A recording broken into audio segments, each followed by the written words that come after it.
there's a 5% threshold in order to retain major party status with vote totals, which has led to the bizarre result that you have a party like the Independence Party that actually elected a governor and had some really strong gubernatorial candidates that, through the vagaries of politics, ended up just under the threshold, and now they're not a legit political party. That disenfranchises ordinary Minnesotans who don't feel represented by the two old political parties. They're in this position of they want that voice in politics, and the structure is built up so they don't get those options. And the latest Gallup poll had roughly 57% of Americans don't identify with either of those two old parties. So this is a bill that would fix a lot of the issues where Minnesota is kind of out of step with both the neighboring states and just the political options that people want. So right now, to qualify a candidate for the ballot, if you're not a Republican or a Democrat, you have to gather your signatures in 14 days. You have a literal 2-week window compared to states like, I think Iowa's 112 days, South Dakota's like 140, 14 days. So how many more non-major party candidates do those states have compared to Minnesota? Not very many more. Actually, Minnesota has a similar number. So it's not an issue that you end up with a cluttered ballot or you end up with more. Minnesota actually has a lot of different political voices. You have multiple cannabis legalization parties, you have the Independence Party, you have the Green Party, you have Libertarian Party, you have, your Democratic Party isn't actually the old Democratic Party, it's DFL. Minnesota has led the way in these different political philosophies, but there's still a structural problem where the people who choose to align themselves with these different movements have hundreds of thousands of votes. They've put forward tons and tons of candidates, and they're still kind of treated as second-class citizens. And it's not really so much about the parties or the politicians, because really, who cares? Yeah. Whether they don't matter. I mean, no one's going to cry for a politician. It's about the people who feel that they're not represented by the two parties that are dominating right now, and you're disenfranchising them. You're telling them that their choices don't matter. They're not allowed to have their candidates. They're not allowed to identify as their party.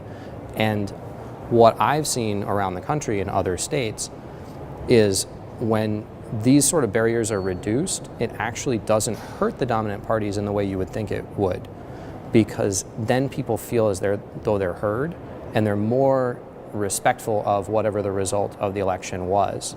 Whereas if they feel like their party or their voice is stifled, that's when you get backlash. That's when you get recall petitions. That's when you get, angry calls from constituents, because it's not so much that people don't get mad if you win, they get mad if you cheat. And any system in which there are two political parties that automatically get their candidates on the ballot and everybody else has to spend 14 days gathering hundreds or thousands of signatures just to get to that starting point, it's not fair. I mean, anyone can see that that's not fair if we're going to have a marathon and half the contestants are going to have to run a 10K right before we start. The other half are going to come out of the porta potty with their gel and go, all right, let's do this race, come on. It's about that fairness. It's about things that make sense for ordinary Minnesotans. So is your position just expanding that window to gather those signatures? So the bill actually covers, I think, 4 or 5 different points. One, it's bringing the requirement to form a new political party down from 130,000 signatures, which is an incredibly high number, to something that's more realistic, like 20 or 26,000 signatures, which would be somewhere around 1% of the last presidential vote. Something that is still difficult but attainable. No political party has ever gathered the signatures that are required for a new political party in Minnesota, ever. Ever. The two dominant parties have been grandfathered in? Yes, they got to write the rules after they were already in place. It's lucky them. Expanding the window of time to gather signatures, assuming signatures are still required, so that it's not a 14-day period where it's a sprint, but it's something more realistic. I think the bill language either has 70 days or 60-something where there's actually time to do it. Build momentum. And you're not. The problem is it's not only 14 days, it's 14 days in May in Minnesota. So sometimes you don't even have the 14 days because of weather. The other thing is the signature requirements are a little wacky right now.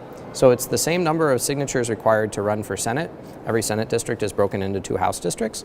Same number of signatures are required to run for either of the House districts. So that just doesn't make sense. It should be half of the Senate to run for House because it's half the constituents. I'm trying to think of what the other one is. Those are the big ones. You know, there's other aspects of the bill. It's got Republican sponsorship in the Senate, Democratic sponsorship in the House. The Democratic co-sponsor actually had been previously elected as both an Independence Party candidate and a DFL candidate, and he had been like a state level officer for the Republican Party. So he has kind of this perspective of he's the same politician, but sometimes if he's aligned with one party, he gets different rules that put him at an advantage, and if he's aligned with a different party, he doesn't get those rules. But it's about the voters, and they want more choices, as you can see from their preferences, and the legislature can either listen to these kind of common sense proposals and make a level playing field, or they can say, no, we don't want there to be a level playing field because we're doing just fine in this system. What I've seen happen in states where that's happened is the backlash gets harder. You know, that's where you get a whole party turfed out of a chamber. Because if they're bottling up the voices of their constituents, that's a whole different thing than just, you know, the rough and tumble of parties fighting. Parties fight all the time. Yeah. So it's SF, I think 752, and then I don't remember the House bill, but it's around. Interesting. Thanks for taking the time to. Yeah. Yeah, absolutely. Learned a lot today. Were you here to learn a lot, or Yes and no. you guys have We're here to matching teach backpacks? What are you guys lobbying about? Teachers. Education. Oh yeah. What in specific are you lobbying for? What are they looking at right now? We just came to make our voices heard more Yeah. than any specific laws or proposed laws. So we're mental health and school safety is kind of our collective as we kind of are throwing ideas out of what we want to come talk about. So Yeah. Good reception, or Absolutely. really It's hard to argue against having mental health support for especially kids. it is hard to argue against it. Although when it comes to finding money for it, Right, it gets real easy to So argue it's always against a it. challenge no matter what you're talking about. Everybody loves puppies and apple pie, but who pays for that dog food? I don't know. yeah. Well, that's good. Well, thanks for coming out, guys. Yeah. Absolutely. Nice to meet you. Thank you meet for you too. taking the Yeah, time. thanks for your Yeah. time. Thank you. With the bill. Thanks.